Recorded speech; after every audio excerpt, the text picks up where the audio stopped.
I saw Dune Part 2. The hype is real.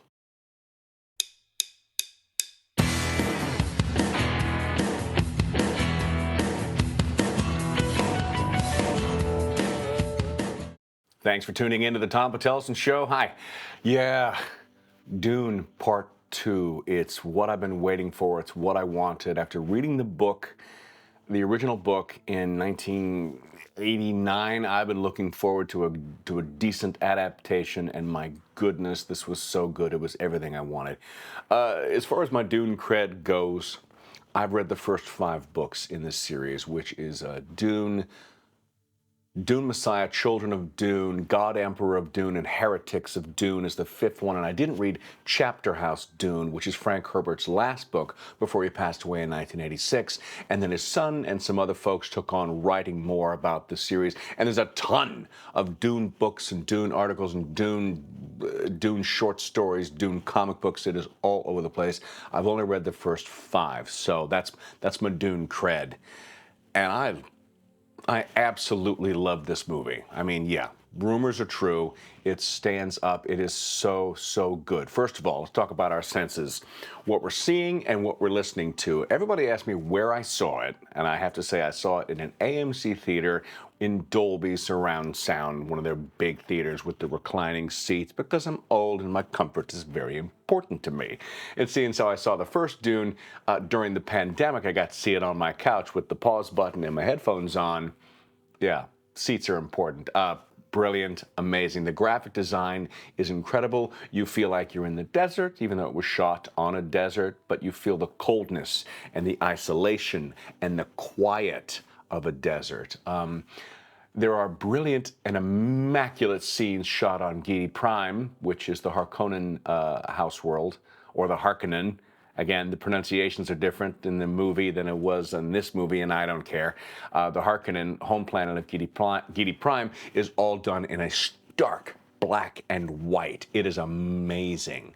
I don't know what they used on that or how they pulled that off to make it look like that. Just to avoid a world devoid of color.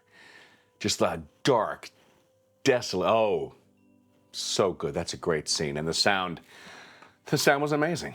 The sound in Dolby Sound is incredible. And during the big moments and the big scenes, the seats rumbled. You know, they had a lot of bass, a lot of bass in there. So the sound, the visuals, amazing. The story, the desert, the isolationism of it, the quiet of the Fremen and the importance of language. There are big scenes where no one's saying a whole lot of anything, and you get all of the story. That's where storytelling is amazing from the film point of view. Let's talk about the cast. I have 0 problems with the cast and anybody in it. I think Timothée Chalamet as Paul is wonderful. I think he does a great Paul Atreides, and I like the fact that he is younger than the other version, which was Kyle MacLachlan. But yeah, he's Paul. Austin Butler does a fantastic job as Fade Routha. It's a bit one note. He's just a crazy psycho. He's just a crazy psycho, which looks like so much fun to play on screen. It does, but he's just a crazy psycho, and that's the thing. Christopher Walken. Okay. It's getting to the point now where I think to myself that Christopher Walken is doing an impression of other people doing impressions of Christopher Walken. But just like I said about Denzel Washington, we need to lay off Christopher Walken. Okay? He's an older actor. He doesn't do impressions of himself. He's just acting. And as much as we like to think he's acting like other people, you know, it's like he's become a parody of himself. He's just being himself. He's just being Christopher Walken. And his role as the Emperor is fine. Fine is the best I'll give it. It's, you know, it's kind of what you want. It's fine. Christopher Walken is fine.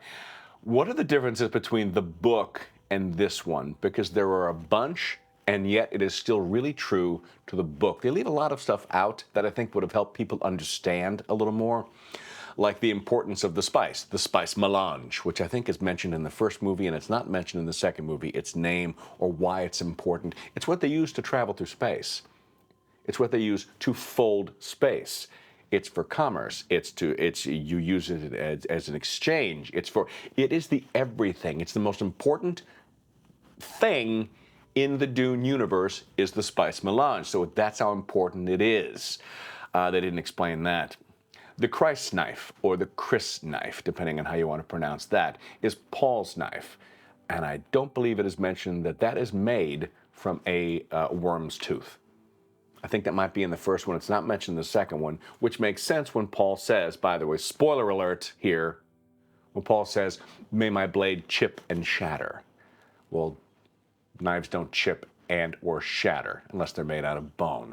That's the reason the Christ knife is called that. That's the not called that. That's the reason why he says that at the end. And Austin Butler replies, "Well, may my blade chip and shatter," which doesn't make any sense unless you knew that. The battle between Feyd-Rautha and Paul Muad'Dib Atreides is a good one, but we all know Paul's going to win, right? You know that. I knew that because I read the book, but you know that he's the hero. He's not going to die. So they did a decent job of that battle, making it look like Feyd-Rautha has a chance, which he doesn't, by the way. Once you find out who Paul really is and how Paul is going to this and that and the other thing, and he unites all the prophecies under one guy, under Paul, Feyd-Rautha never had a chance with a being as powerful as Paul Muad'Dib Atreides. But we don't know that. So they do a nice job. They do a good job of seeing Paul stabbed and this and that and the other thing. The sequel. They led up to a sequel, and the book ends really differently than the movie ends. And I get that. Zendaya's relationship with Paul. They're handling that completely differently, and they're leading up to do, I guess, Dune Messiah, which is book 2, which I'm sure will be broken up into 2 movies or 3 movies, because that's how we do things nowadays, what with Lord of the Rings and The Hobbit and Twilight and. But do I want a sequel? There's a part of me that doesn't. I'm afraid they'll ruin it. The Matrix, looking at you, okay? Looking at you. I don't want to see them ruin Dune. Dune Part 1 and Part 2 is a brilliant science fiction masterpiece. I love it. I'll give it my word. I'll say it's fantastic. It's fantastic. It was so entertaining. It could have been shorter, but I've said that about a lot of movies. I don't know what I would have cut out, but I would have cut out a little bit. Here and there and here. If every time they do a long drawn out pan, if you cut 5 seconds off every time they do it, I think the movie's 20 minutes shorter. That's not a lie. That's probably pretty accurate. But the movie's beautiful. And the sound was great, and the visuals are so great. Please go see this in the theater if you haven't already. I'm guessing you've already seen it. I hope I haven't spoiled it too much. I'm not trying to spoil the entire movie, and I don't think I did. Dune 2, my goodness. Dune Part 1 and Part 2, where does this stand amongst other multi-part movies? Where is it against Star Wars, Lord of the Rings, Indiana Jones? Where against the Ghostbusters, Against multi-part movies, I don't know. But for a science fiction epic based on a classic novel, it's way near the top for me. It is way near the top. Dune, yeah. 5 giant stars. I loved it. So that'll do it for my review of Dune Part 2 and my review of Dune Part 1 and Part 2 together as being a science fiction masterpiece. Like and subscribe if you like this content. Hit that notification bell so you know when my stuff drops. It drops on Sunday. And until I see you next time, as always, peace, love, live long, and prosper. And I mean it.